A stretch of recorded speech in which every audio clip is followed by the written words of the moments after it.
Boa noite a todos. Mais uma vez de encontro com o professor Walter de Andrade, projeto Iniciação 138. Boa noite, é com você, Gilberto.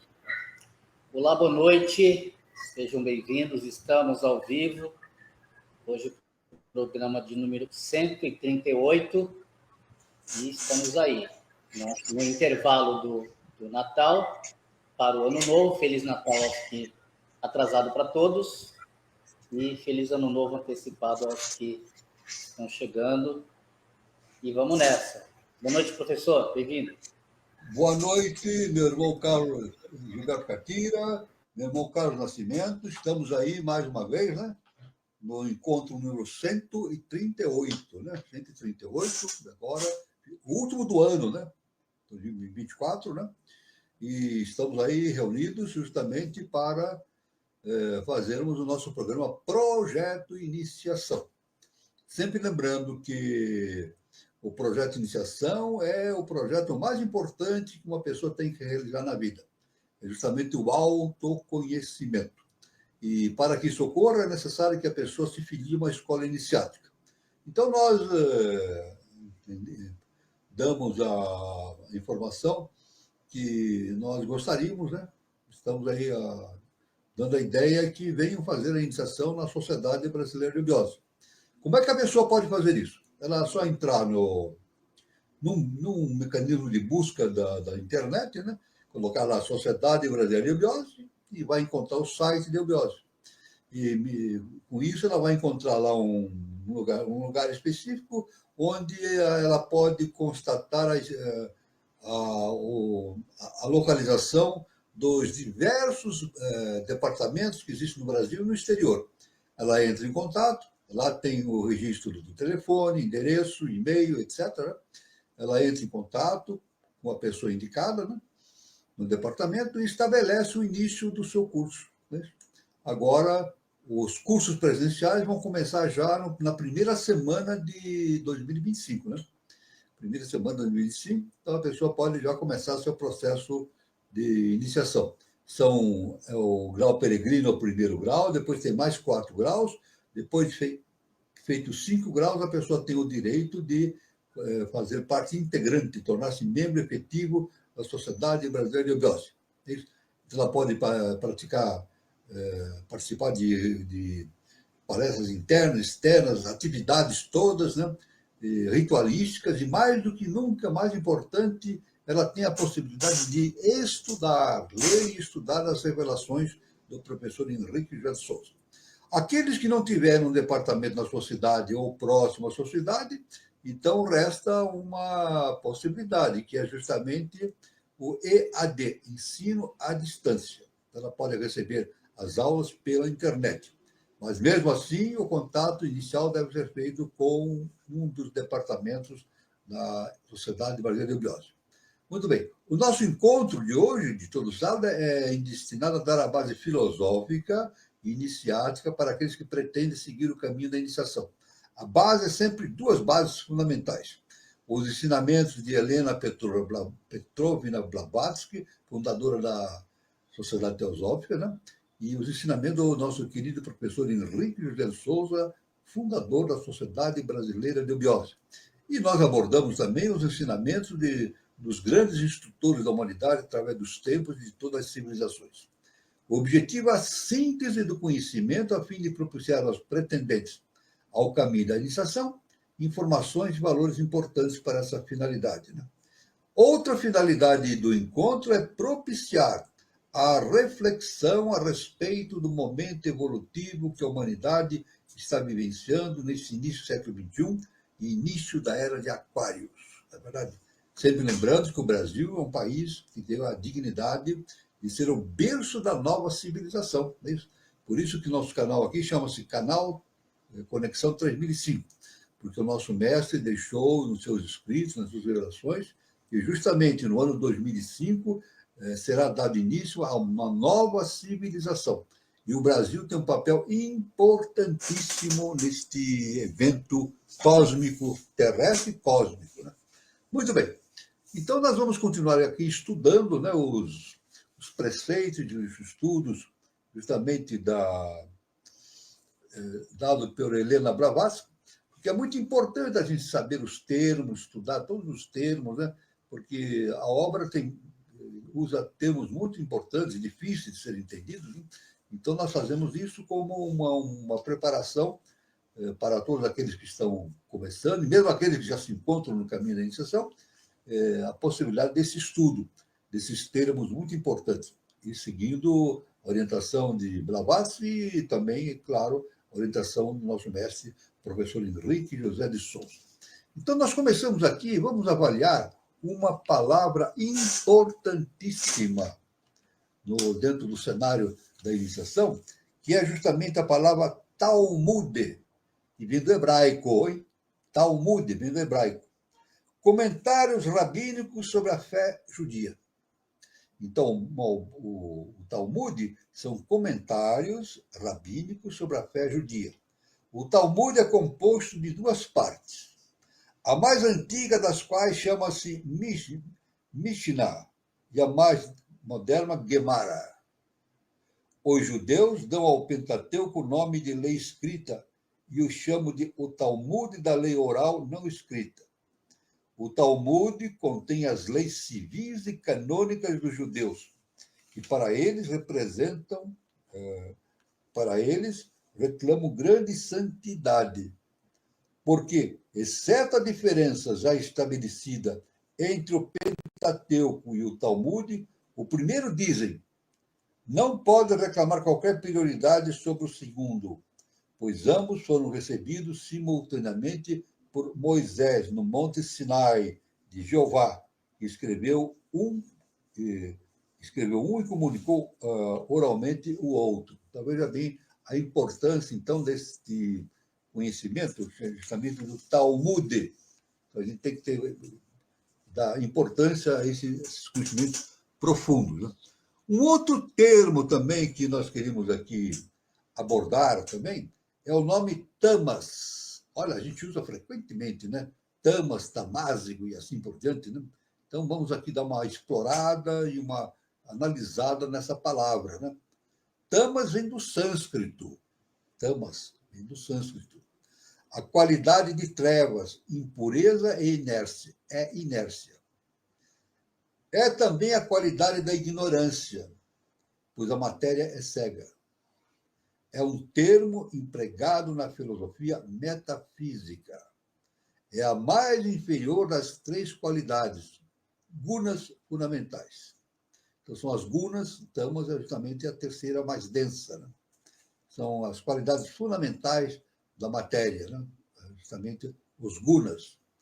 No mundo objetivo, tamas manifesta-se como peso, inércia, densidade, tenacidade e tenebrosidade.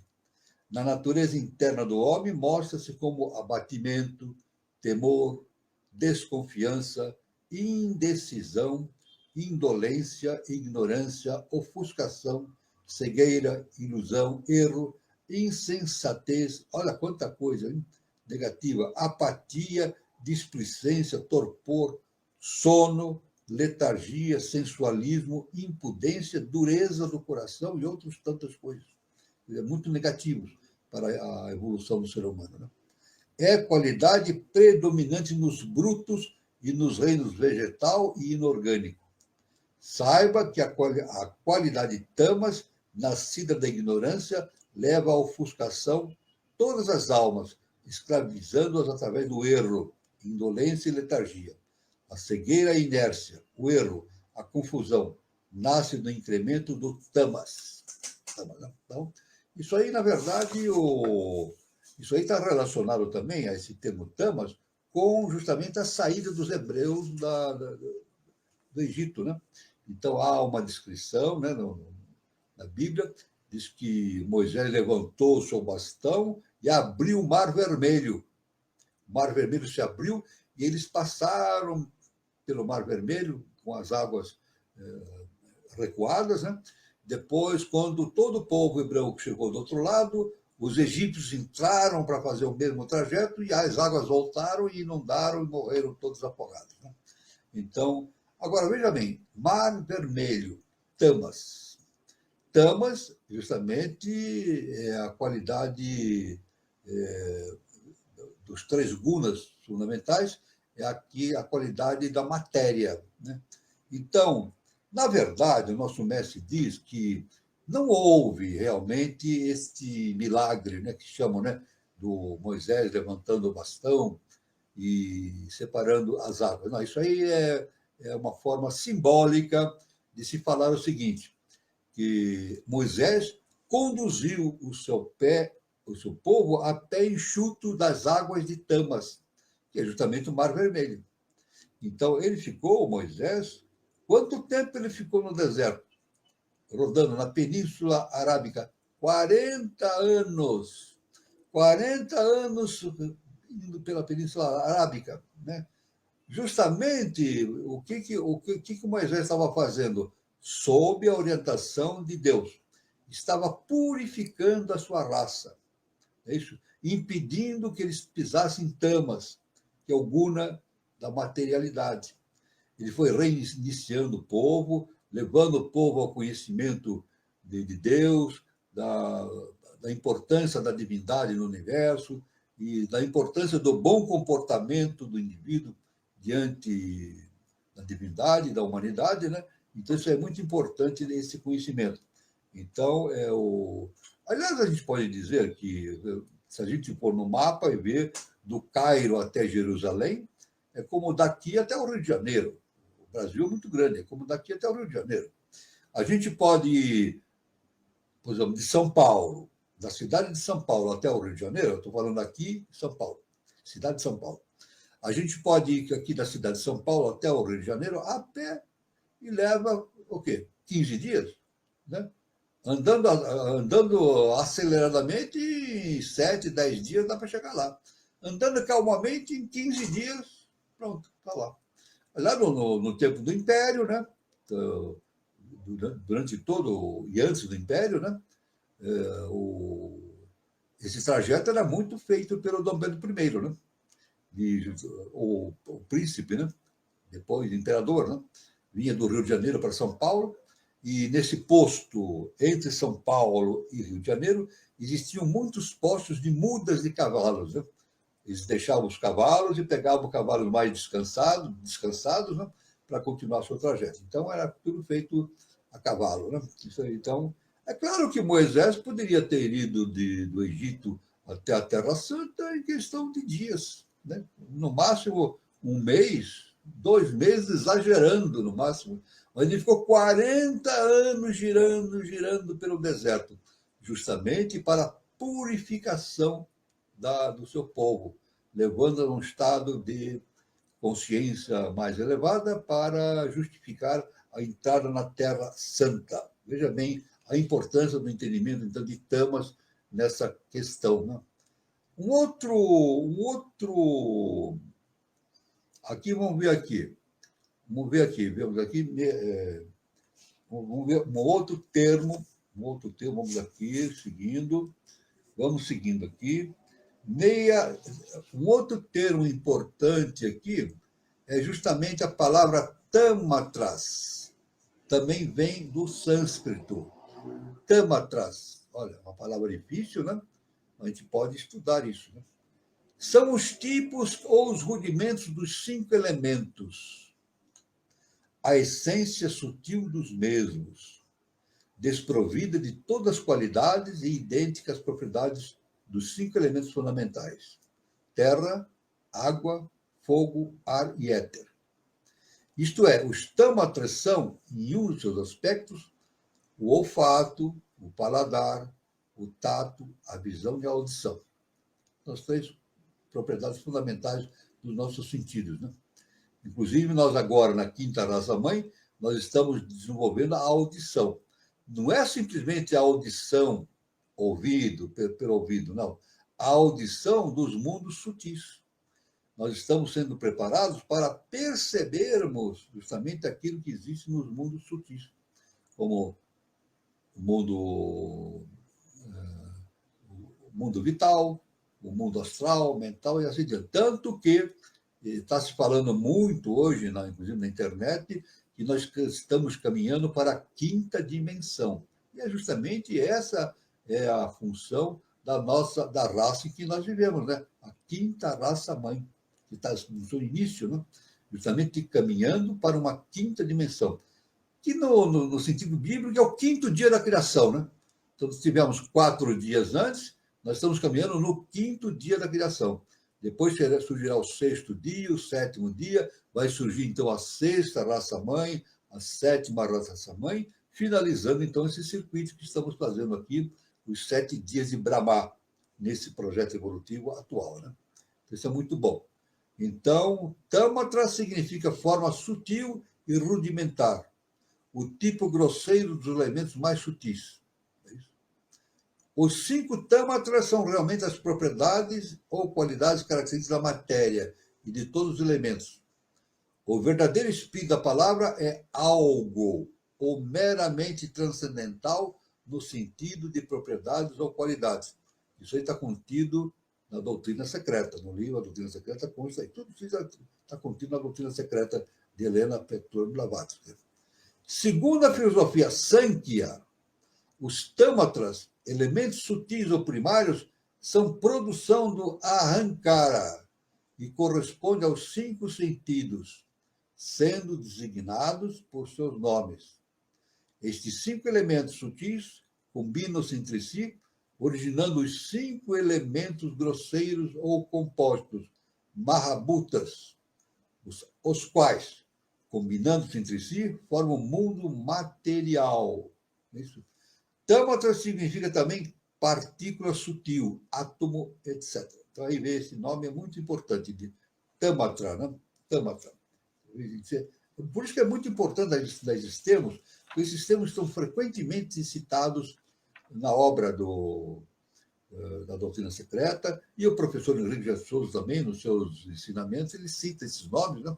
Então é necessário que a gente vá a fundo para entender com profundidade o significado desses vocábulos, né?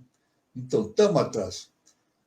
Aí, então, nós vamos aqui ver um outro termo também muito usado na ciência iniciada das idades, que é justamente esse termo Tantra, que vem também do sânscrito, Tantra. Literalmente significa regra ou ritual.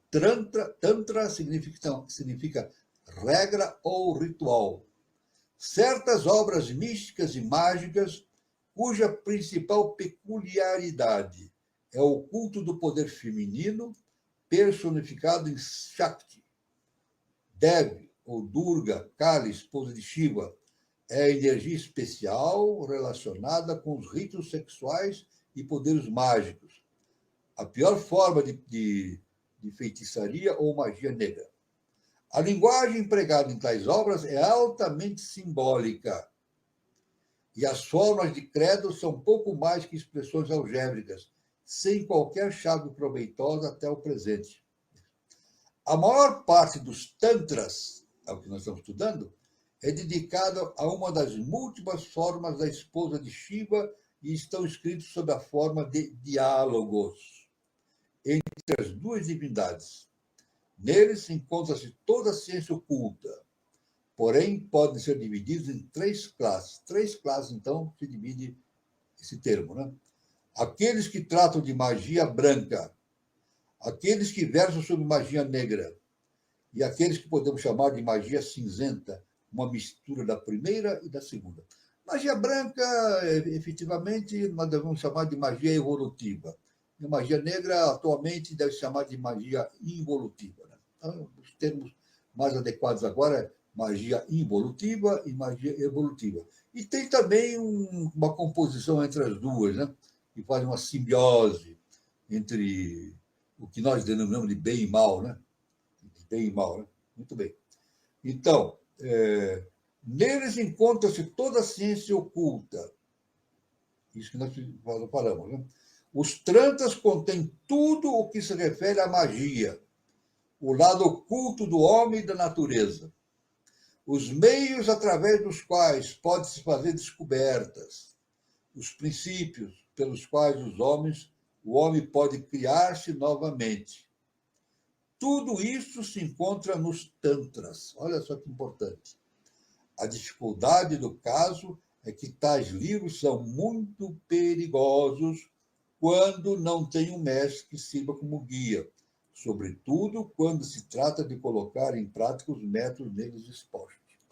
Por isso que é muito importante que o iniciado siga uma tradição iniciática, uma escola iniciática, para ter a segurança de que aquilo que está sendo levado para ser lido vem de fontes originais, das ciências iniciativas, e não são deturpações, porque existem deturpações. Na verdade, a ciência iniciática, muitas vezes, ela é deturpada pelo ser humano para, evidentemente, satisfazer interesses financeiros, egoístas e assim por diante. Então, é por isso que isso tem que tomar muito cuidado, né?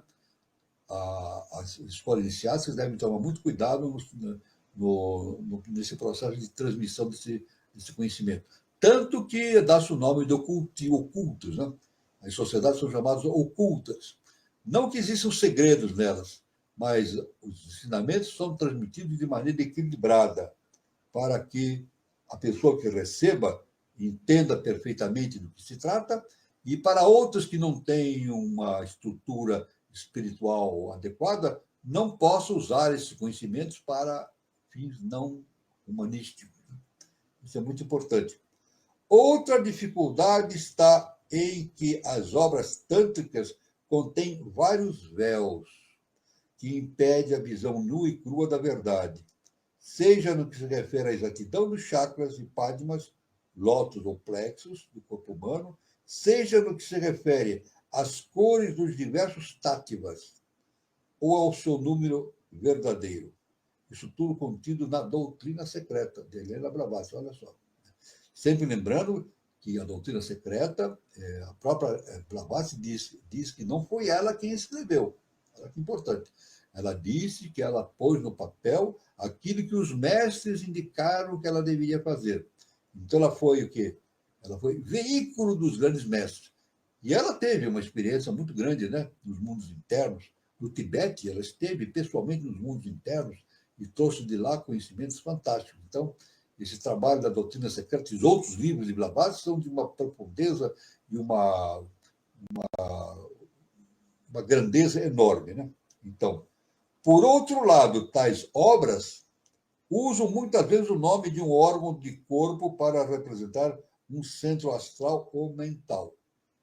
Há para isso alguma razão, porque todos os centros dos diversos corpos, o físico, o astral, o mental, encontram-se em mútua relação e correspondência, porém, nenhum mestre digno de confiança permitirá que seu discípulo trabalhe sobre os seus órgãos corporais até que tenha adquirido certo domínio sobre os centros, né?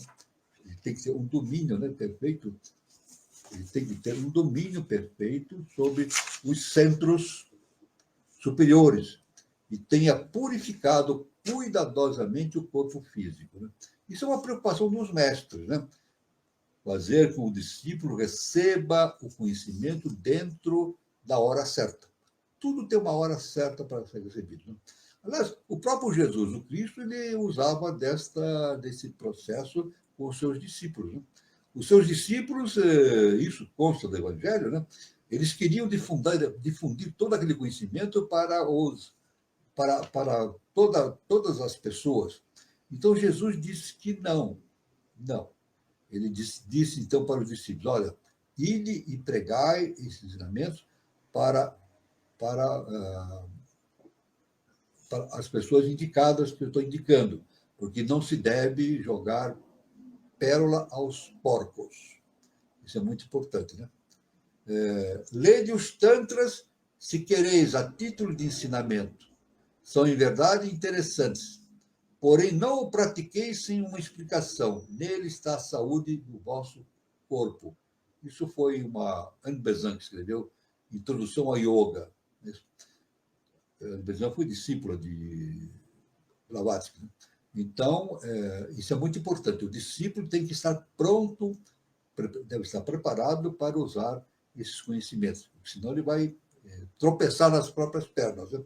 E por falta de conhecimento ou confundindo as coisas. Isso não pode acontecer. É por isso que existe a ciência oculta, né? Por que existe o ocultismo? Por que as escolas iniciáticas são ocultas? Elas são secretas? Não. Na verdade, devemos dizer o seguinte: no universo não existe nada de secreto. Nada de secreto. Tudo pode ser entendido por qualquer consciência do universo, desde que esteja à altura de praticar e de adquirir esse conhecimento. Mas são ocultas porque justamente existem véus que limitam a visão desses conhecimentos profundos, né? Por dois motivos. Pela incapacidade do indivíduo, né, de atingir esses conhecimentos, né? Porque esses véus provém da sua própria personalidade, e também uma proteção, né? Uma proteção para que esse indivíduo não penetre em conhecimento sem estar preparado para tal, para tanto. Isso é muito importante, então, esse conhecimento muito importante, né? Devemos agora, seguindo aqui a sequência, né, de HPB, vamos citar aqui um nome muito importante, que se fala muito, né? É sobre o taoísmo. Taoísmo. Definição: sistema religioso fundado pelo filósofo chinês Lao Tse, nascido no ano de 604 antes da nossa era. 604 antes de Cristo, né? E que, na atualidade, junto com o confucionismo e o budismo, constitui uma das 3 religiões que se adotam na China. Seus ensinamentos chegaram até nós no Tao Te Ching. Isso. Então, os ensinamentos do taoísmo vêm através dessa obra fantástica, Tao Te Ching, que existe aí à venda, né? Nas livrarias, as editoras publicam esse livro, né? Que é uma obra antiquíssima, né? Do Oriente, né? É muito importante. É muito importante que a pessoa, aos poucos, vá se integrando e lendo essas obras, porque são fundamentais para o entendimento da ciência iniciática das idades. Agora, ligado como sequência desse termo taoísmo, nós temos justamente essa obra chamada Tao Te Ching. Tao Te Ching, vamos ver aqui. O Tao Te Ching. O livro da perfeição da natureza. Olha só que coisa fantástica. O livro da perfeição da natureza, escrito pelo grande filósofo Lao Tse. É uma espécie de cosmogonia que contém todas as doutrinas fundamentais da cosmogênese esotérica. Ali está dito que, no princípio, não havia mais nada do que o espaço ilimitado e infinito. Tudo quanto vive e é, dele nasceu, do princípio que existe por si mesmo, desenvolvendo de si mesmo, isso é, Swabhati, Swabhati. São palavras difíceis de serem pronunciadas, né? Por ser desconhecido o seu nome e insondável sua essência, os filósofos o denominaram de Tao, ânima conhecido pelo nome insondável em essência. Deram o nome de Tao, Anima Mundi, a incriada, inata e eterna energia da natureza que se manifesta periodicamente. Então, isso demonstra que pelo Tao Te Ching tudo provém desta essência superior, né? Que nós chamamos limitadamente por Deus, mas é uma essência que supera tudo que nós podemos imaginar em termos de profundidade esotérica, espiritual e assim por diante, né? Tanto que, na ciência iniciática, essa consciência superior, que é justamente o imanifestado, ele é definido como aquilo que é e não é ao mesmo tempo. Ele é o ser e não ser ao mesmo tempo, né? É a seidade. A HPB chamou de seidade. Aliás, esse nome seidade é um nome criado por HPB. Se nós formos no dicionário, qualquer um pode, em qualquer dicionário, na internet, né, tem dicionários aí virtuais, né? A pessoa escreve lá, sem idade. Qualquer dicionário vai aparecer, palavra não encontrada. Porque não tem. Essa palavra não existe nos idiomas. Ela foi inventada por Blavatsky para justamente definir esse entendimento do ser e não ser ao mesmo tempo, né? Então, a natureza, tal como o homem, quando alcança a pureza, alcança o repouso. E então tudo chega a ser uno com tal, que é a fonte de toda bem-aventurança e felicidade. Assim como nas filosofias hindu e búdica, a pureza, assim como a bem-aventurança e a imortalidade referidas, só podem ser alcançadas por meio da prática da virtude e o perfeito sossego do nosso espírito mundano. É isso, o silêncio interno, né? O sossego do espírito mundano quer dizer o silêncio interno. Por isso que a HPB tem aquele livro, A Voz do Silêncio, né? Muito importante. A mente humana tem que subjugar e destruir a turbulenta ação da natureza física do homem. O quanto mais rápido alcançar o grau requerido de purificação moral, tanto mais feliz se sentirá. Então, isso aqui então, segundo um grande filósofo, a sabedoria humana não poderá jamais usar uma linguagem mais santa e profunda. Então, isso, para esse entendimento superior, é necessário, então, que se desenvolva o silêncio, né? Por isso que tem esse livro, né, da HB, A Voz do Silêncio. A voz do silêncio significa o ser humano ficando em silêncio. Ele fica em silêncio, libertando-se de todos os distúrbios mentais, exteriores e interiores, e ficando em silêncio, ele consegue se comunicar, consegue ser veículo do conhecimento superior. Então, aí está o significado da voz do silêncio, e é citado no Tao Te Ching também. Que é importante, no Tao Te Ching é dito que, para que a consciência humana atinja esse conhecimento superior, é necessário que ela deixe a turbulência interna. É isso? Acalme essa turbulência, essa tagarelice que existe dentro do ser humano, a fim de se tornar veículo das essências superiores. Isso é muito importante, Tao Te Ching. Então, aqui, nós vemos na sequência aqui,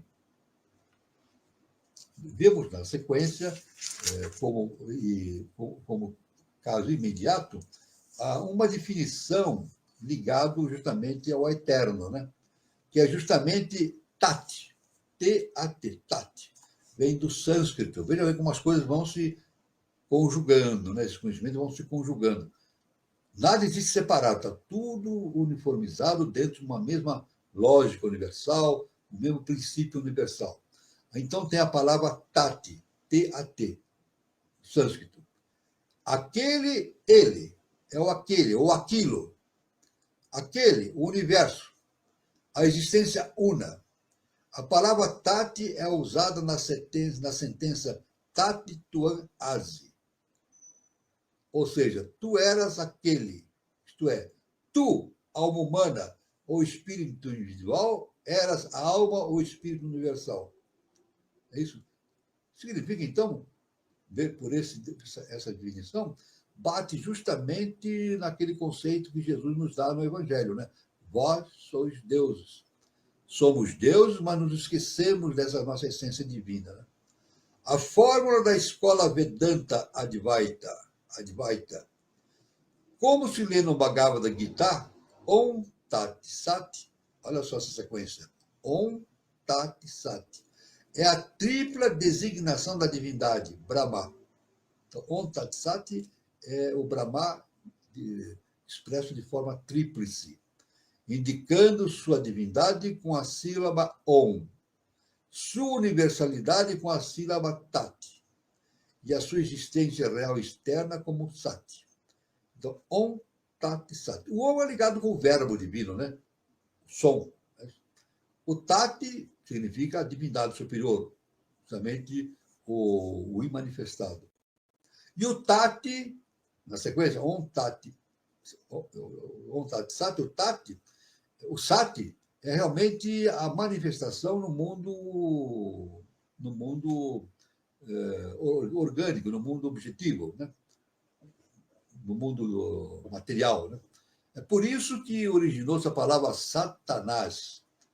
É uma imaginação do ser humano que existe o Satanás. Né? É justamente derivado dessa palavra Sat, que é justamente significa a projeção dessa trindade na sua forma mais material. Né? Então, indicando a divindade, então, essa tríade indica a divindade com a sílaba Om, sua universalidade com a sílaba Tati e a sua existência real e eterna como Sat. Aquele a quem a fraseologia moderna se refere como espírito e matéria. É um na eternidade, como causa perpétua, e não é espírito nem matéria, mas ele, traduzido em sânscrito por Tadi ou Tati, aquele, ou seja, tudo que é, foi ou será, tudo que é capaz de ser concebido pela imaginação do homem. Então, Tati é tudo aquilo que foi, é e será. É muito difícil, né, a gente entender esses termos, porque isso está além do entendimento humano. Né? Hoje, nesses próprios escritos antigos, é dito que o espaço e o tempo é zero. Nós já estamos caminhando para isso. Né? A física quântica já chegou a essa conclusão ultimamente, né? Principalmente agora no terceiro milênio, que o tempo e o espaço é zero. É uma coisa impressionante o que a física descobriu. Né? Então, isso é muito importante, esse entendimento. Aí tem o Tati no significado justamente no Egito. Então, como tudo está intercomunicado, né? Tem o Tati no sentido egípcio.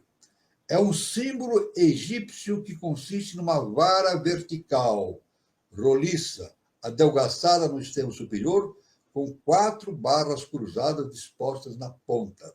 Era usado como um amuleto. A parte superior é uma cruz regular equilátera. Esta, em sua base fálica, representava os 2 princípios da criação, o masculino e o feminino, e estava relacionado com a tripla coroa de Horus. 2 plumas, com uréus à frente, representavam o homem setenário, figurando a cruz ou as 2 peças em cruz, o quaternário inferior, e o Atfi, a tríade superior. Como bem observa um estudioso, Bircher, a esse respeito, as 4 barras orientais representam os 4 fundamentos de todas as coisas, sendo Tati um emblema da estabilidade. Veja bem que coisa impressionante. O Egito está ligado com o conhecimento da antiga China. É isso? Então, o conhecimento é um só. O conhecimento, na verdade, é um só. Em todo o planeta Terra. Mas ele se difunde através de várias tônicas. Né? Ou seja, na antiga China, chega no Egito, entre os hebreus, ou aqui na América também, né? Entre os antigos habitantes das Américas. Né? O conhecimento é sempre o mesmo, sempre exibido numa tônica específica, necessária para o conhecimento justamente de toda essa profundidade espiritual que existe nesses termos. Né? Então, é muito importante a gente se aprofundar nisso tudo, porque é muito importante esse conhecimento. Agora vamos ver aqui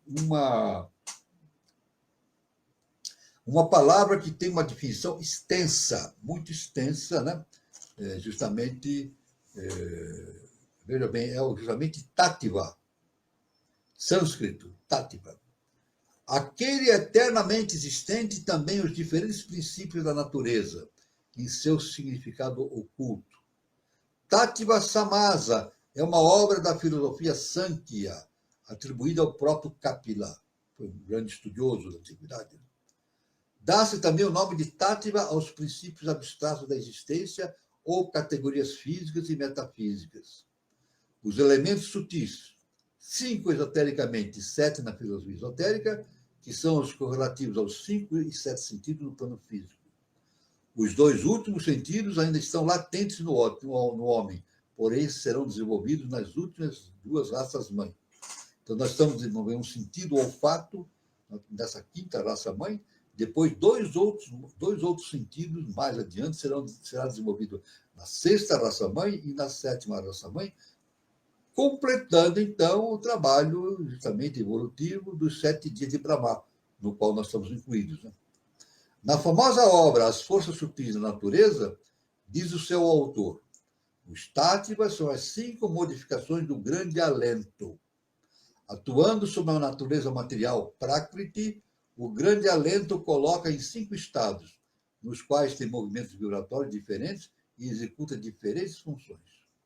O primeiro resultado do estado evolutivo do Parabrahman é o tátiva do éter. Depois desse, em ordem de sucessão, veio o tátiva do ar, Vayu tátiva, o do fogo, Tejas tátiva, o da água, Apas tátiva, e o da terra, Prithvi tátiva. São também conhecidos pelo nome dos grandes elementos, Mahabhutas. No glossário da obra citada, Rama Prasadi, essa obra da antiguidade, Rama Prasadi, expõe os diversos significados da palavra Tati. Primeiro significado, um modo de movimento.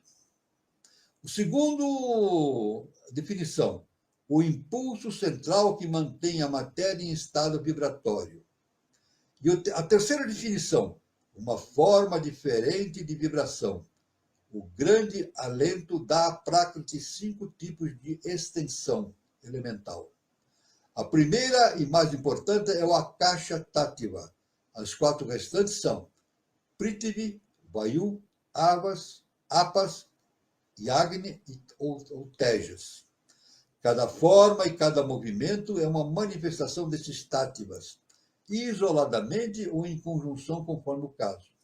Porém, o autor dessa obra, baseado no famoso Zivagma, de caráter tântrico, expõe apenas 5 tattvas ao invés dos 7 dos ensinamentos esotéricos. Sendo os tattvas simplesmente o substrato das 7 forças da natureza, como se explica isso? De 7 para 5? Há 7 formas de Prakriti, como ensinam o Vishipurana, o Sankhya de Kapila e outras obras. Prakriti é a natureza, a matéria primordial e elemental. Por conseguinte, a lógica exige que os tattvas sejam também 7. Então, os tattvas são 7. Porque tanto no caso dos tattvas significarem força na natureza, como ensina o ocultismo, ou que signifique, como explica Rama Prasadi, a substância da qual o universo é formada, e o poder através do qual se sustenta. Tudo é um. Eles são força, purusha e matéria, ou prakriti. E se as formas, ou melhor, planos dessa última, são 7, suas forças também devem ser 7. Aí entra a questão do setenário, né? Tudo é 7 no nosso universo. Aqui no nosso sistema solar, né? O nosso sistema solar tem um padrão setenário de evolução. Por conseguinte, em esoterismo, além dos 5 tattvas conhecidos ou inferiores, admite-se outros 2 mais elevados. Então, são 5 tattvas que nós temos um entendimento mais próximo da nossa natureza humana e outros 2 tattvas superiores, que são justamente, completando o setenário, né? O primeiro, o Adi Tattva, a força primordial universal emanada do eterno e imutável, Sat. Corresponde ao invólucro áureo, o ovo de Brahma, que circunda cada globo, bem como todo ser. É o veículo que contém potencialmente todas as coisas, espírito e substância, força e matéria. E o segundo, Tattva superior, né? Mais superior. O primeiro, justamente, é o Adi Tattva. O segundo é Anupadaka Tattva, a primeira diferenciação no plano do ser ou aquele que nasce pela transformação de algo mais elevado do que ele próprio. Entre os ocultistas, essa força procede do segundo Logos, Vishnu, segundo logo Vishnu, né? Os 5 táttvas inferiores correspondem aos 5 sentidos atuais. Tudo bem? Nossos 5 sentidos atuais são relacionados com os 5 táttvas. Mas nós estamos desenvolvendo mais 2, né? Mais 2. E o quinto sentido estamos desenvolvendo agora como a audição. Não é a audição do som, simplesmente, não. É a percepção, como dissemos, dos veículos superiores, dos planos superiores, do vital, do astral, do mental e assim por diante. Os 5 táttvas inferiores correspondem aos 5 sentidos atuais, como falamos, dando assim origem às sensações de audição, do tato, da visão, do paladar e do olfato. Assim, o akasha tattva, o tattva do éter ou éter sonoro, corresponde à audição. O vayu tattva, tattva do ar, o éter tatífero ao tato. O tejas ou agni tattva, do fogo, o éter luminífero, a visão. O apas tattva, tattva da água, o éter gustativo ao paladar. E o pratif tattva ao tattva da terra, o éter odorífero ao olfato. Na filosofia Sankhya, dá-se o nome de tattvas aos 25 princípios que integram todo o ser, sendo 23 deles produtos derivados da Prakriti, a saber, Buddhi ou Mahati, Ahankara, Manas, as 10 forças índrias, os 5 tamatras, ou elementos sutis, os 5 mahabhutas, elementos grosseiros ou compostos, sendo os 2 restantes a Prakriti e o Purusha, ou espírito individual, Prakriti e Purusha.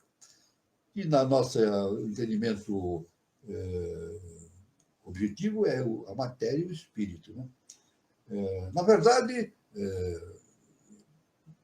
matéria e espírito não têm uma existência individual, elas fazem parte de um mesmo sistema, elas se compõem num sistema único, né? Ou seja, o nosso mestre diz, não existe matéria sem espírito, nem espírito sem matéria, elas se complementam. A palavra tattva tem, além disso, as seguintes acepções: essência, princípio, realidade, a verdadeira natureza das coisas, verdade, a essência suprema, a realidade absoluta, Brahma, primeiro princípio, o elemento fundamental. Então, aí está, essa questão é muito importante, então, esse entendimento do tattva, né, pelo sentido superior. Né? Então, seguindo essas definições que nós estamos abordando aqui, que são de uma importância muito grande para o entendimento da ciência inicial das idades, com todas as suas dificuldades de entendimento, nós temos aqui um outro termo citado por HBB, que é o Tao, T-A-U, hebraico, né? Aquela que se tornou agora a letra quadrada hebraica, Tau, porém que foi séculos antes da invenção do alfabeto judeu, a cruz com asa egípcia, a cruz ansata dos latinos, e idêntica ao Ankh egípcio. Esse sinal pertencia exclusivamente e pertence ainda aos adeptos de cada país. Segundo um estudioso muito famoso na época de Blavatsky, chamado Mackenzie, era um símbolo de salvação e consagração, e como tal foi adotado como símbolo maçônico do grau no grau do arco real. O tal é também chamado de cruz astronômica e era usada pelos antigos mexicanos, como prova sua presença em um dos palácios de Palenque, bem como entre os hindus, que colocam o tal como um sinal na fronte dos seus chelas, ou discípulos. Tal é a cruz em forma de T. É a mais antiga de todas as formas. Não é isso? Então, tal significa também sendeiro, que é caminho estreito. Sendeiro, ou caminho estreito. Né? Não entraste no tal, ou sendeiro, que o conduz ao conhecimento, à verdade quarta, está lá na voz do silêncio, essa indagação. Né? Essa indagação. Isso é muito importante, então, esse entendimento justamente desse entendimento. Né? Então, seguindo aqui a nossa sequência, né? Seguindo a nossa sequência, nós vamos aqui ver apenas um outro termo que é citado sempre na ciência iniciática, que é a taumaturgia. O fato de operar milagres ou prodígios, o poder de efetuar prodígios com auxílio dos deuses. Esta palavra deriva das palavras gregas tauma, prodígio, e teurgia, obra divina. Então, taumaturgia significa obra divina.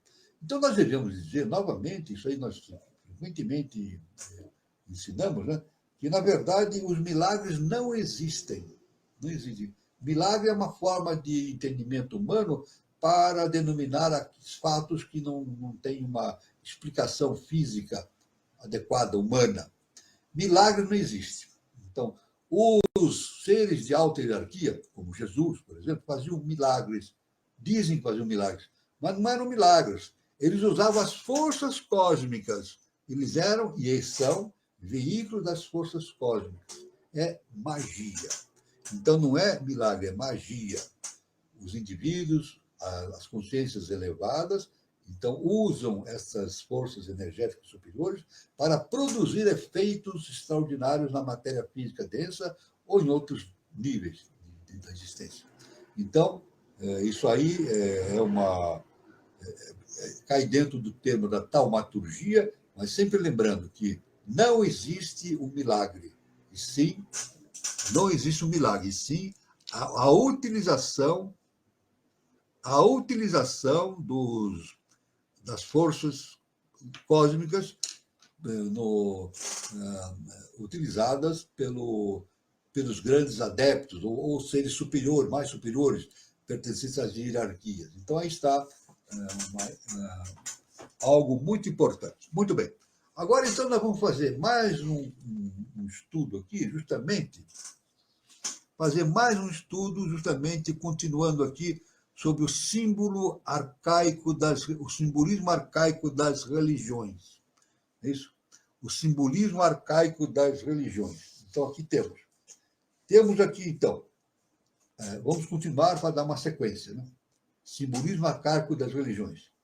A montanha de Deus era o Monte Atlas, da quarta raça mãe, a última forma de um titã divino, símbolo esotérico dos Atlantes, com as suas 7 sub-raças, as 7 filhas, os Atlântidas. Quase todos os reis antigos eram iniciados na senda da esquerda ou da direita. Por aí se vê que Ezequiel se referia à terra dos Atlantes e de seus povos, né? O profeta Ezequiel. Toda a história desse período está alegorizada no Ramayana, que é o retrato místico em forma épica da luta entre Rama, primeiro rei da dinastia divina dos Ários primitivos, e Ravana, a personificação simbólica da raça Atlante. Então, essa obra, esse acontecimento alegorizado como Ramayana, é justamente a fundação, aconteceu justamente uma história fantástica, muito complexa de ser entendida, de ser exposta, não? O Ramayana, mas está justamente localizado na fundação da raça ariana, né? No início da raça ariana, a quinta raça. Os primeiros eram a reencarnação dos deuses solares, os segundos devas lunares. Esta foi a grande batalha entre o bem e o mal, pela supremacia das forças divinas sobre os poderes terrestres inferiores e cósmicos, né? Em seu aspecto superior é atraído para Budi, e no inferior escuta a voz da alma animal, cheia de desejos egoístas e sensuais. E aí está contido o mistério da vida do adepto e do profano. A alma principal é Manas. Manas é a alma principal, a mente.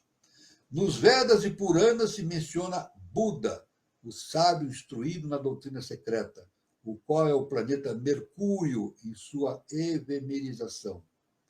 Buda não pode ser uma ficção dos Brahmanes, mas uma personificação antiquíssima. Investigando a sua teogonia, se descobre o seguinte, sobre Buda, né? Como mito, é o filho de Tara, a esposa de Brihaspati, Júpiter, e a de cor de ouro e de Soma, Lua, que arrebata Tara de seu esposo. Origina-se daí uma grande guerra no céu entre os deuses e os Asuras. Soma encontra aliados em Usharas, Vênus, o chefe dos Davanas, e os deuses chefiados por Indra e Rudra. Luta com Brishapti, que é apoiado por Shankara, Shiva, que foi discípulo de Algiras, pai de Brishapti. Indra é o protótipo de São Miguel, o matador do dragão. O regente do planeta Júpiter é Brishapti. Brihaspati, melhor dizendo, Brihaspati. O esposo prejudicado é o instrutor dos deuses representantes dos poderes criadores. Tara, sua esposa, é a personificação dos poderes dos iniciados em Gupta Vidya, conhecimento secreto. Veja bem como é complicada essa história, né? É claro que tudo isso deve ser entendido, lido, com cuidado. Isso tudo está na cosmogênese de HPB, né, de Helena Petrovna Blavatsky. Né? Soma é a lua, e também uma bebida sagrada dos brahmanes e iniciados, tomada durante os mistérios e rituais de sacrifício. Só os descendentes dos rishis conheciam todos os seus poderes. A propriedade real de Soma era fazer um novo homem do iniciado, depois que renasce no seu corpo astral. Então, esse é o renascimento, né? Ao que todos nós estamos submetidos, né? E devemos seguir, basicamente, seguindo justamente o caminho da iniciação, né? O projeto de iniciação. Tomando Soma, o iniciado remontava as regiões etéreas elevadas, convertendo-se em Deus, em um com os deuses, e conservando a recordação do que via e aprendia, pois a sua natureza espiritual, superando a física, logo se desfazia dela. Como Tara era a esposa de Brihaspati, Soma rouba, iniciando-a em seus mistérios, e o resultado é o nascimento de Buda, sabedoria esotérica, que é o mesmo Hermès com Mercúrio. Então, Buda tem uma relação íntima, no sentido iniciático, com o Hermès ou Mercúrio. Hermès, os princípios herméticos do Egito, né? Então, na verdade, o conhecimento é um só. Não é isso? É um só, mas mostrado em diversos pontos dos tempos e das civilizações, através de tônicas específicas. Né? Os Asuras são os deuses da sabedoria secreta, espirituais e divinos. São os filhos do alento criador primordial, no princípio de cada Manvantara. O Shanas é a hoste do planeta Vênus, convertida agora em Lúcifer. Olha só, hein? Os serafins são seres semidivinos, com a face humana e o corpo de dragão. São como os querubins, imagem das hostes celestiais, os iniciados. Afirmamos sem temor que qualquer que seja o significado desta lenda universalmente admitida, seu aspecto humano está baseado em sucessos reais históricos, desfigurados e convertidos, depois em dogmas teológicos para servir de fins eclesiásticos. Veja bem, todo esse conhecimento que nós estamos vendo aqui, todo esse conhecimento, ele é dado para a humanidade de uma forma periódica, não é isso? Mas, inevitavelmente, ela cai na mão das religiões. E as religiões acabam adaptando esses conhecimentos aos seus métodos ou aos seus interesses, né, junto aos seus seguidores. Então, aí vem justamente a questão da deturpação dos ensinamentos. Né? A deturpação, então, é o desvio do ensinamento para outros fins que não os esotéricos. Né? Por isso que o lado oculto do mistério, né, é muito importante, né, manter o lado oculto, para que aqueles que atingem esse conhecimento oculto tenham condições de utilizar esses conhecimentos para o bem da humanidade. Né? Isso é muito importante. A gente vê que o conhecimento é muito vasto. Agora, é claro que nós não vamos entender tudo de repente. Isso paulatinamente, a gente vai avançando. Né? Por isso que eu digo, quando a gente lê a doutrina secreta, muitas vezes a pessoa para num ponto e não entende. E fica ali parado, tentando entender. Não deve fazer isso, não deve fazer isso. Se não entender um trecho da doutrina secreta, leia, consiga entender o que puder e passe para diante. passa para diante. E vai para diante. Porque no momento adequado, isso é inevitável. No momento adequado, ela vai começar a entender o assunto que ficou no passado e vai se integrar novamente no conhecimento integral. Então, o conhecimento esotérico é assim. Ele tem esses mecanismos. E esses mecanismos todos estão ligados justamente ao desenvolvimento do autoconhecimento. Na medida que o autoconhecimento vai se dilatando, a pessoa vai entendendo cada vez mais esses mistérios que existem na ciência inicial das idades. Mistérios existem não porque sejam mistérios em si, mas porque estão circundados por véus. Véus, não é a divindade que coloca os véus. Os véus somos nós mesmos que colocamos, através da ação da nossa personalidade. Então, nós temos, como o HPB fala nos seus 4 livros, Isis sem véu, a nossa função é justamente tirar esses véus que nos separam de Isis, a Mãe Celestial, a fim de atingirmos um estado de consciência super-humano, que é o estado de consciência concernente aos adeptos. Muito bem.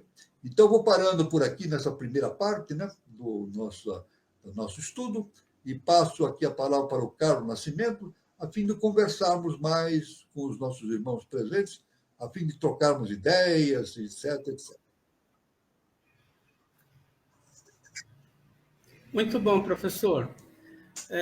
O senhor abordou vários assuntos interessantes e eu gostaria que o senhor falasse mais, por exemplo, sobre a evolução da humanidade em relação aos sentidos, né?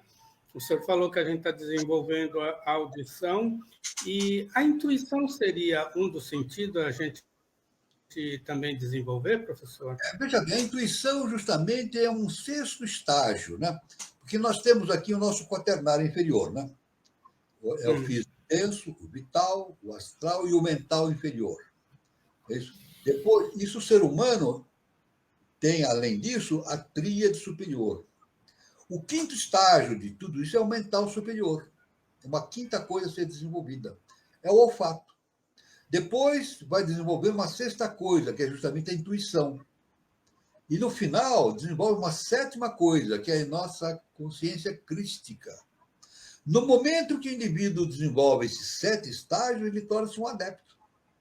Ele domina toda a sua estrutura psicofísica, somática, espiritual, e começa a entender as coisas não por fora de si mesmo, ele entende por dentro de si mesmo. Isso que é importante, né? Então, nós estamos desenvolvendo o 5º sentido, que é chamado olfato. Mas não é olfato só no sentido da audição, do cheiro, digo, me enganei. Não é o fato de sentir o cheiro melhor, não. É sentir as vibrações contidas nos planos superiores. Não é verdade? Isso, na verdade, os animais têm essa percepção de maneira não inteligente, né? Por exemplo, um cachorro, ele sente, ele tem o faro dele, não é simplesmente o cheiro, não. Ele segue, quando ele segue ele segue uma trilha do vital. Ele percebe o vital e vai pela trilha, né? Vai pela trilha. Tanto que, veja bem, olha que coisa interessante, né? Quando os cachorros são usados pela polícia para identificar o transporte de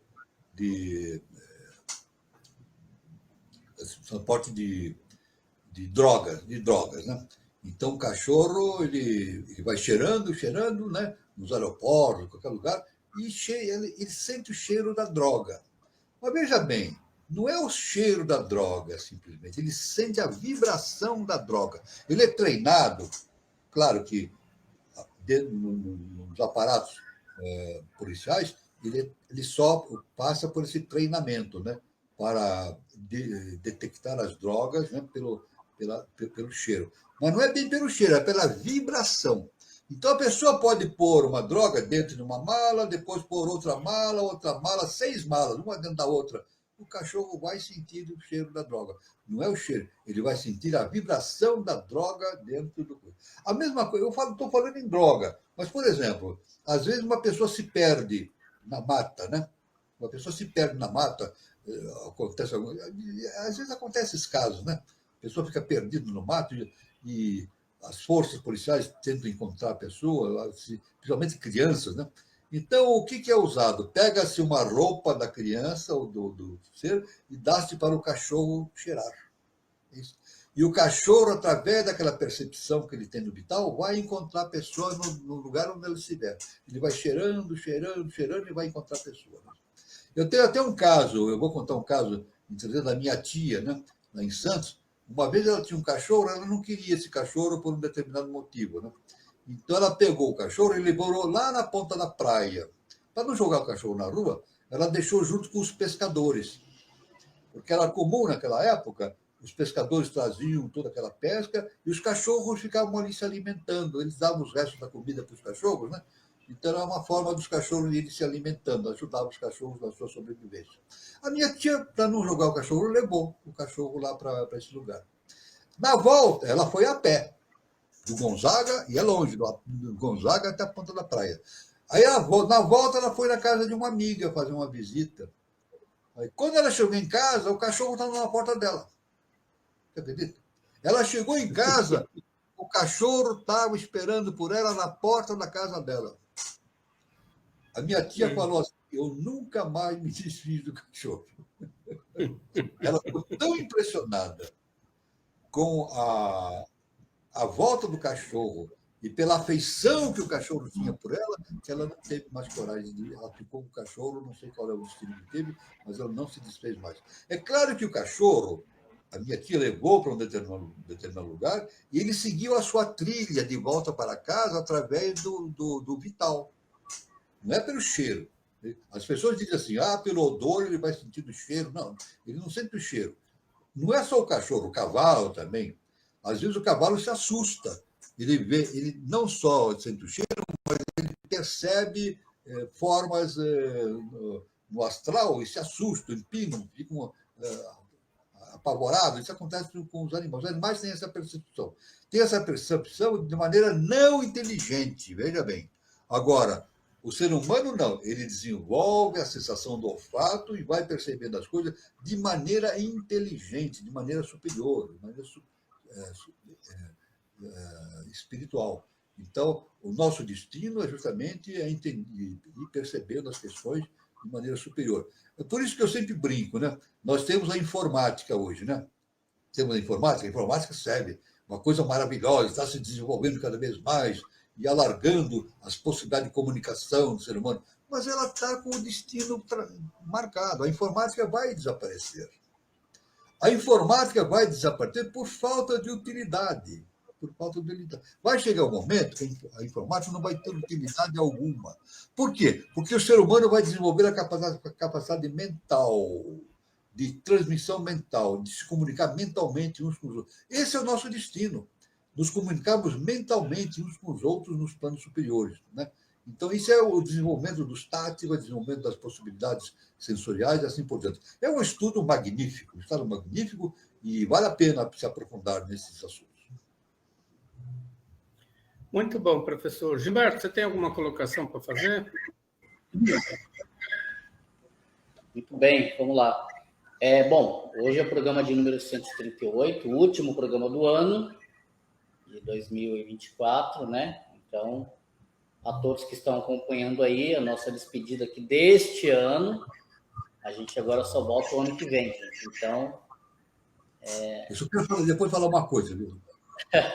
A gente só volta o ano que vem. A gente só volta o ano que vem depois desse programa. Então, aguentem até lá. Não vai demorar muito. Bom, aos que estão acompanhando, né? Hoje aqui tem bastante gente na live, né? Como sempre. O professor sempre fala no começo, né? Aí das dicas, fala do projeto de iniciação. Então, nós deixamos aí esse período, né, de final de ano, essa virada, período de férias. Então, quem estiver nesse projeto, de procurando material, estudando, e quem já estiver aí se encaminhando, né, para algum estudo, seja online, seja presencial, seja de qualquer forma, aqui no canal, como eu disse, hoje é o programa de 138, apenas do projeto de iniciação. Então, todos os 137 anteriores tratam de temas relacionados com tópicos, assuntos que direcionam, né, que dão uma base de fundamento para quem está querendo entrar nesse universo. Então, tem bastante material.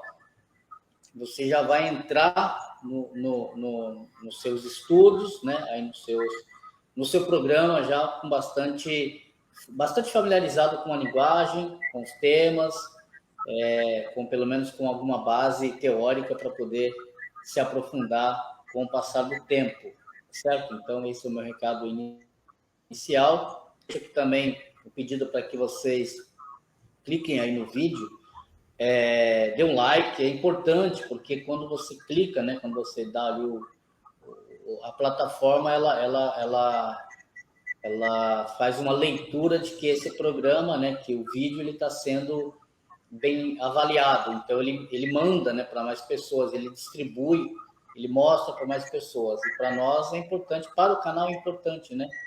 E você pode fazer isso também de forma manual, você pode mandar o link para um colega, para um amigo, para uma pessoa que, de repente, gosta desse tema, gosta desse assunto, né? De repente, aquela pessoa pode ser até um presente de final de ano, né? Uma pessoa que gosta desse tema, de repente, não conhece ainda, a pessoa tem aí o contato com o nosso programa, pode ser interessante. E se você está assistindo aqui pela primeira vez e ainda não for inscrito no canal, clica aqui no sininho ali, clica no inscrever-se e aí você vai receber todas as notificações, todos os novos programas, vai ficar atualizado aqui das novidades aqui do nosso canal. E nós não paramos aqui o projeto de iniciação, e a gente vai direto e sem férias, sem folga, e estamos aqui todos os sábados a todo vapor. Eu queria deixar uma pergunta, uma reflexão também, professor. Essa coisa dos animais, né? Eu estou falando sobre a questão do instinto, ainda dentro do tema que o Carlos colocou, né? A questão aí da parte sensorial, né? A parte... a gente fala do processo de evolução. A gente tem uma ideia de que o ser humano ele é mais evoluído comparado aos animais, né? Mas assim, é porque o ser humano ele tem consciência. Seria, acredito eu, tá? O senhor me corrija e faça a sua devida observação. Mas os animais, conforme o senhor acabou de descrever aí também, eles têm sentidos que nós não temos. E que, pela sua explicação, que nós ainda o teremos, esses sentidos, né? Então, os animais, eles têm essa sensibilidade, né? De cheiro, de percepção, muito mais avançada do que nós, os seres humanos, né? Tanto que aparelhos, muita gente não sabe, mas aparelhos eletrônicos, muita coisa da nossa modernidade, da tecnologia, elas foram inspiradas no sentido dos animais. Por exemplo, o sonar, que é um aparelho de alta tecnologia usado pelos submarinos, eles foram inspirados nos golfinhos, né, nos peixes ali. Morcegos, né? Isso. Então, assim, como que é essa relação de evolução, de sentidos do ser humano e dos animais? Eu vou entrar nesse assunto. Viu, Gilberto? Eu vou entrar nesse assunto, mas eu quero dar uma informação sobre algo muito importante que está na internet, viu? E ligado com esse processo de comunicação pela ideia, né? Isso é uma história que é dada pelos espíritas, né? Está na internet. A pessoa pode dizer o seguinte: isso aí é imaginação. Muita gente vai dar isso é imaginação. Isso nunca ocorreu. Alguém inventou essa história. Mas eu quero dizer, é possível isso ter acontecido, porque está dentro das possibilidades de entendimento da ciência iniciada das idades. O Chico tinha um grande orientador chamado Emmanuel. Segundo os espíritos, esse Emmanuel já está reencarnado na Terra. No início do século, do ano 2000, ele reencarnou. justamente para fazer um trabalho de ajudar a humanidade a chegar onde ela se destina, no 3005, né? E desenvolver a capacidade da espiritualidade no planeta Terra. Isso o nosso mestre indicava que era perfeitamente possível, né? Era uma base, né? Muitos seres superiores reencarnariam no terceiro milênio para ajudar os seus irmãos encarnados para chegar em estágios avantajados no quinta dimensão. Mas o que eu queria dizer, Emmanuel é um dos orientadores do Chico Xavier. Então, existe uma história do Espiritismo muito interessante. Diz que uma vez o Emmanuel chegou para o Chico Xavier e disse assim, olha, eu vou te levar, que nós vamos entrar em contato com os seres que vivem em Júpiter. Em Júpiter, que é um planeta que não tem superfície, é um planeta não é sólido, mas tem uma população ali muito evoluída ali, de espíritos de enorme consciência espiritual. Júpiter, né? Então, o Emmanuel, segundo essa história, o Emmanuel convidou o Chico para ir até Júpiter e o levou até lá. Então, o Chico falou assim, mas, Emmanuel, como é que eu vou me comunicar com esses seres? Eu não sei a linguagem deles, eles não sabem a minha, como é que eu posso conversar com essas pessoas? Então, Emmanuel disse assim para o Chico, não se incomode, porque vocês vão conversar pelo pensamento. E isso aconteceu, segundo o Chico. Eles chegaram lá nesse determinado local, né? E o Chico conseguiu conversar com esses seres superiores, né? Através do pensamento. Eles pensavam, o Chico entendia, depois o Chico entendia. Então, uma coisa muito interessante, né? A respeito do que eu falei, do futuro da humanidade, isso é inevitável, a comunicação entre os seres humanos do futuro e das outras raças vai se desenvolver cada vez mais pela comunicação mental, tudo bem? Com relação àquilo que o nosso irmão falou dos animais, os animais têm realmente essa percepção hiperfísica, mas não é inteligente, porque eles não têm o desenvolvimento da tríade superior. É claro que eu entendo que essas percepções são dadas para o animal, porque ele precisa disso para a sua sobrevivência, pela sua sobrevivência. Né? Tanto que a ciência ela explica o seguinte, olha, veja a explicação que a ciência dá. Todo animal que tem os dois olhos para frente, ele é caçador. Né? Todo animal que tem os olhos pela lateral, um para cada lado, ele é caçado. Olha só a questão da biologia. O caçador, nós somos caçadores, né? Então os dois olhos estão aqui, para a gente ir atrás da caça. E as aves e outros animais têm os olhos colocados nas laterais. Por quê? Estando colocados nas laterais, elas têm uma visão de 360 graus. Então, elas têm possibilidade de escapar do seu predador, do seu caçador. Veja,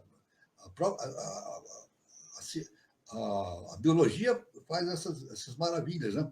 Justamente para produzir o equilíbrio, né? O equilíbrio entre os animais. Então, os animais têm, por função cósmica, essa possibilidade de percepção para a manutenção da sua espécie, né? Para a manutenção. É isso. O cachorro, o leão, o tigre, o cavalo, etc. Mas não tem a inteligência que foi dado em meados da raça lemuriana, com a descida dos anjos rebeldes, né? Que trouxeram essa possibilidade da existência da tríade superior no ser humano. Então, esse é o aspecto geral que a gente tem.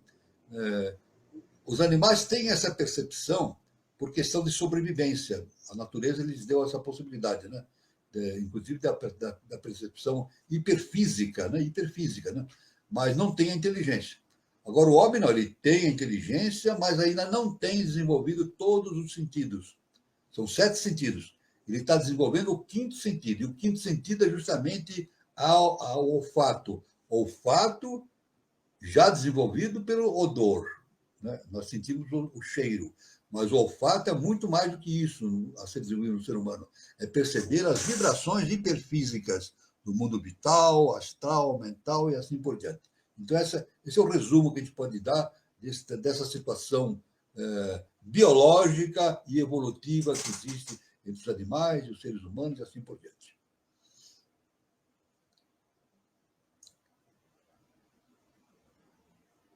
Muito bom, professor. Viu, o Guarzelli, ele colocou uma colocação aqui, ele fala o seguinte: a fé está muito distante do conhecimento?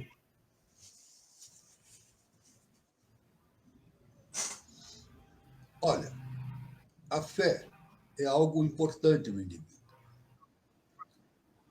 É muito importante. Mas, se nós analisarmos no sentido humano, as pessoas entendem fé como acreditar.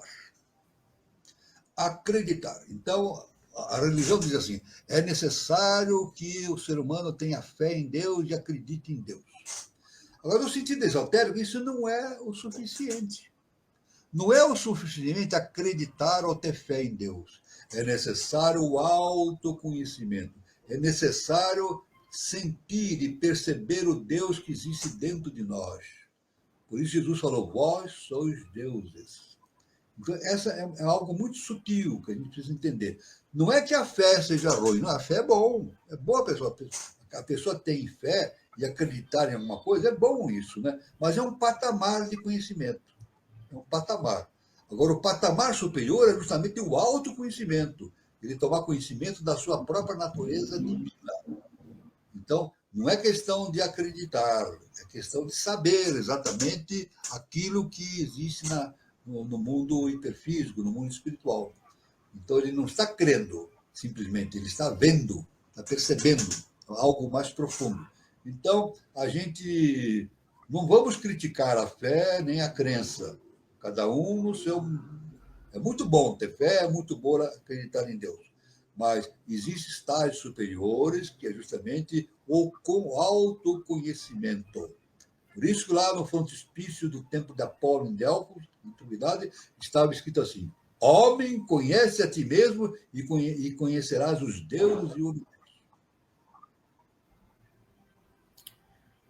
Muito bom, professor. O J.L. Ribeiro, ele coloca: onde a luz, há sombra. Que aprender a lidar retirando essas sombras da alma para almejar a Trindade? Veja bem, o nosso professor Henrique de Souza, ele, num dos seus últimos ensinamentos na sua passagem pela Terra, né, ele disse que ele apreciaria muito, né, que todo discípulo entendesse a polaridade. Ele explicou por quê. Ele disse: porque quem entende a polaridade entende tudo. É claro que onde há luz, há sombra. Não é possível existir no nosso mundo manifestado, né? Não é possível existir só luz ou só sombra, né? As duas existem concomitantemente. E normalmente é entendido que quem está nas forças da luz, as forças das sombras, ela está atacando, ela fica atacando as instituições, atacando os movimentos sociais, tudo, né? Impedindo a evolução do ser humano, porque esse é o estado espiritual das forças das sombras, impedir a evolução humana para manter tudo dentro do seu contexto. E as forças da luz, elas trabalham para a evolução humana. É claro que esse entrechoque nos dá o entendimento da polaridade. Então, a gente pode dizer o seguinte: não é bem ou mal, é o necessário. É necessário esse entrechoque. Esse entrechoque entre luz e sombra no mundo é necessário e é muito produtivo. Porque quando a sombra ataca, produz sofrimento e produz uma série de consequências nocivas, aqueles que estão mais desenvolvidos vão perceber isso. As máscaras vão caindo. Então, na verdade, as forças das sombras, elas acabam colaborando com a evolução daqueles que estão a caminho da luz. Não é verdade? Isso é a parte básica.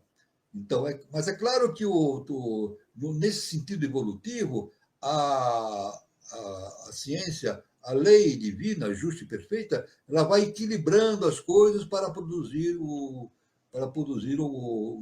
a evolução. Tanto que hoje está se falando isso muito na internet, e o professor já falava isso, né?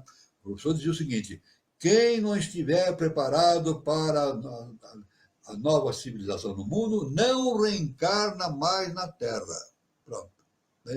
Então, as forças das sombras que estão atuando nocivamente em cima dos seres humanos, eles provocam um mal, mas provocam concomitante um bem, porque é uma cobrança kármica e um impacto para que aquele que está sofrendo o impacto entenda as coisas. Mas depois, no final, no meio desse jogo todo, veio o que Jesus falou, né? A separação do joio e do trigo. Né? Periodicamente, não é só agora, periodicamente no universo, em todas as instâncias evolutivas, o joio é tirado e levado para terras para mundos mais evoluídos, para que eles próprios evoluam. Isso está acontecendo na Terra. Né? Grande parte, maior parte da humanidade não reencarna mais na Terra, vai para mundos obscuros. Para quê? Para fazer o seu progresso espiritual nesses planetas. Né? Então, afinal, Deus não pune nem castiga. Isso a gente pode tirar da cabeça. Deus não pune nem castiga. Ele dá oportunidade, sempre. Por quê? Porque a base do universo é essa, o amor e o perdão. A base do universo é o amor e o perdão. Jesus falou isso, o nosso mestre disse que fora disso não há possibilidade de se conseguir coisa alguma. O amor e o perdão. Então aí está a relação que existe em sombra e luz, né? Isso é muito importante, esse entendimento.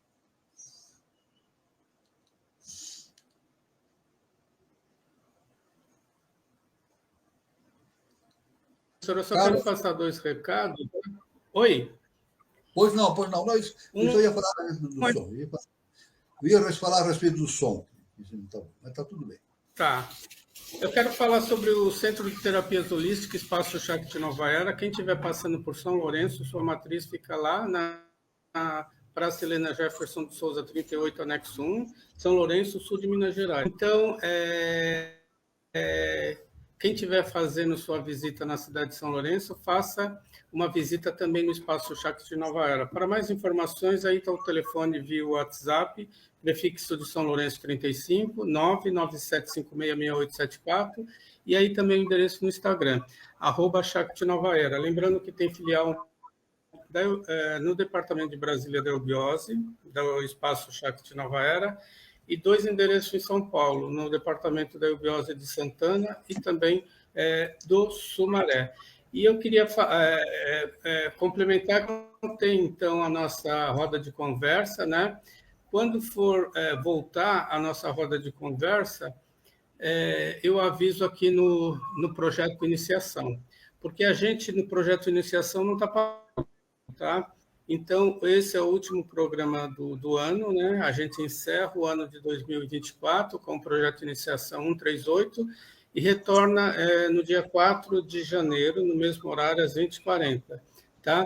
No comando aí o professor Walter Teixeira de Andrade e seus colunas, né? Gilberto Catira e Carlos Nascimento. Prestigie, porque aqui é um programa de muito conhecimento, né, professor? Tem uma pergunta aqui. Em janeiro nós teremos... Tem uma pergunta aqui. Deixa eu só falar. Como você falou, em janeiro nós temos reuniões aqui no dia 4, dia 11, 18 e 25. Não vai se interromper, vai continuar. Isso. Pois não, Gilberto. Isso. Carlos. O professor, a gente tem uma colocação aqui do Antônio Barros, ele coloca: boa noite, irmãos. O senhor consegue abordar as aparições atuais dos grandes números de Vimanas em todo o planeta, professor? O senhor tem uma ideia sobre isso? O nosso irmão, quando ele fala de Vimana, ele fala de UFOs, né? Com certeza, né? Ele está se referindo a aparelhos extraterrestres. Uns falam que é drone, né, professor? Outros falam que não, que é OVNI. Tem muito drone, tem muito aparelho que é lançado por vários países na atmosfera, né? E que é considerado como um disco voador, seres extraterrestres, mas às vezes são aparelhos. Né? Mas eu quero dizer que essas locomoções que ocorrem na atmosfera conforme o professor Henrique José de Souza, que falou isso, né? Que são, uma parte delas são projeções da sexta dimensão, são constituídos por matéria de sexta dimensão. E ele disse que os seres da sexta dimensão, através dessas projeções, trazem coisas muito importantes para o nosso planeta. Não me perguntem o que é, porque eu não sei. O professor não deixou explicado o que é que eles traziam. Isso aí, quem sabe, um dia eu vou descobrir. Mas é claro que eles trazem possibilidades vibratórias. Eu entendo assim, possibilidades vibratórias, possibilidades para a ampliação do autoconhecimento, né?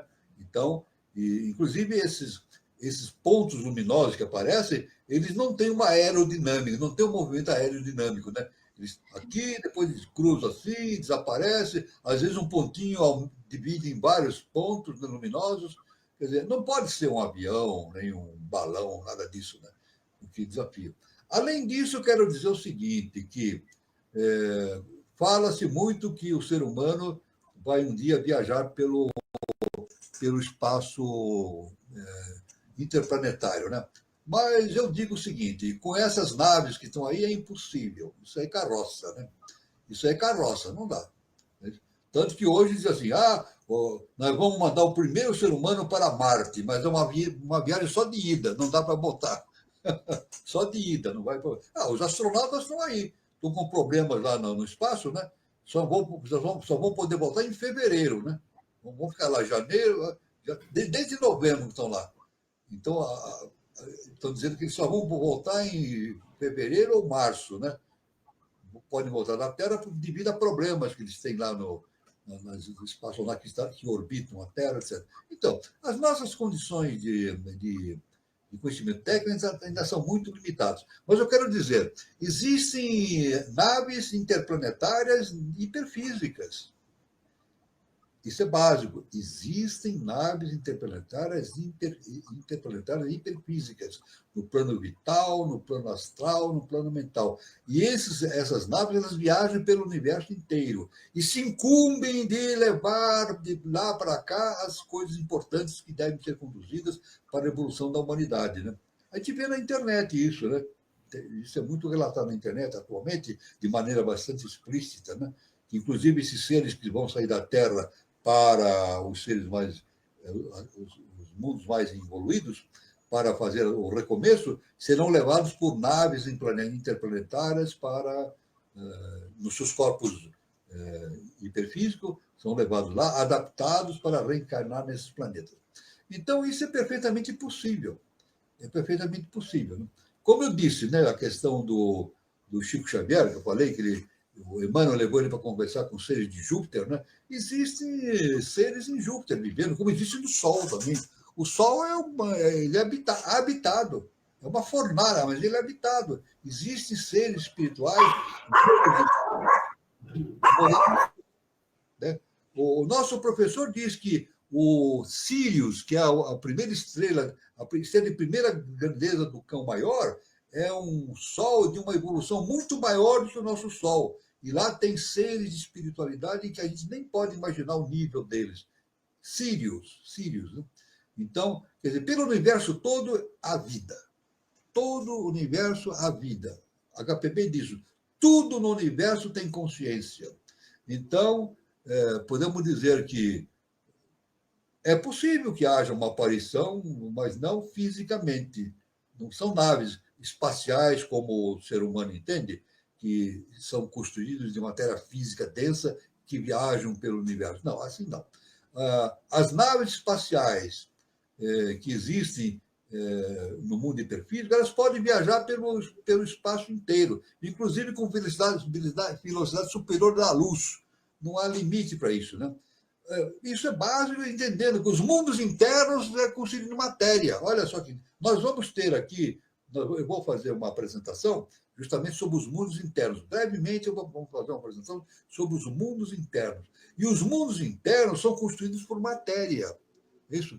O mundo vital é constituído por matéria vital. O mundo astral é constituído por matéria astral. E o mundo mental por matéria mental. As pessoas, os seres que estão lá, eles têm coisas, têm objetos, têm tudo, mas na matéria concernente ao seu plano, né? Eu quero dizer que no Espiritismo é contado isso de maneira bastante interessante, que quando o Chico Xavier lançou essas ideias, ele veiculou essas ideias através dos seus instrutores, né, da existência de casas e veículos nesses planos espirituais, muita gente deixou o Espiritismo. Isso faz parte da história do Espiritismo. Teve gente que abandonou o Espiritismo. Não, isso é uma loucura, isso é imaginação, estão inventando coisas. Mas não é verdade. A verdade é essa. Nos mundos internos é constituído por matéria concernente ao seu nível, né? Então, por exemplo, o nosso mestre diz que lá em Agartha existem 7 cidades. 7 cidades no plano mental, fisicamente mental. E cada cidade tem 3 templos, totalizando 21 templos em Agartha, 21 templos, olha só. E o 22º templo está justamente no plano superior, né? Em Shambhala. O 22º templo está em Shambhala. E os 21 estão justamente em Shambhala, em Agartha. Então, tudo isso é perfeitamente possível. Somos visitados por seres do espaço? Somos, mas não da forma como a ufologia entende. Isso eu quero dizer assim. Nós somos visitados por seres de outras galáxias, de outros planetas, galáxias, digo, né? Mas não é justamente como a ufologia se refere, naves espaciais em matéria física densa. Não, isso aí não, isso é imaginação. Isso não pode acontecer. Tudo bem? Essa é a resposta. Muito bom, professor. Eu quero agradecer primeiramente ao professor por ter trazido tanto conhecimento para a gente agora em 2024, né? Fechando o ano, né? Muito, muito bem. Agradecer ao pessoal que prestigia a gente, tanto aqui no Projeto Iniciação, todo sábado, como também de terça-feira. E lembrando, quando for retomada a roda de conversa de terça-feira, a gente vai avisando vocês, tá bom? Então, lembrando que no próximo sábado, dia 4 de janeiro, estamos aqui com o professor Walter Teixeira de Andrade, no mesmo horário, Projeto Iniciação 139.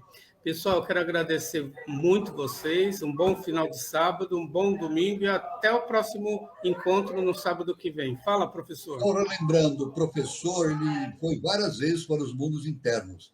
E numa das suas revelações, ele disse que numa dessas viagens para os mundos internos, ele foi conduzido para um veículo que o conduziu para onde devia ir, e era um veículo enorme e com rodas de cristal. Isso está em revelação, rodas de cristal. Então, matéria física, mas concernente ao plano referente em que aquelas consciências estão. Então, muito bom. Agora é com você, Gilberto. Muito bem. Um bom final de sábado para todo mundo. Um bom domingo.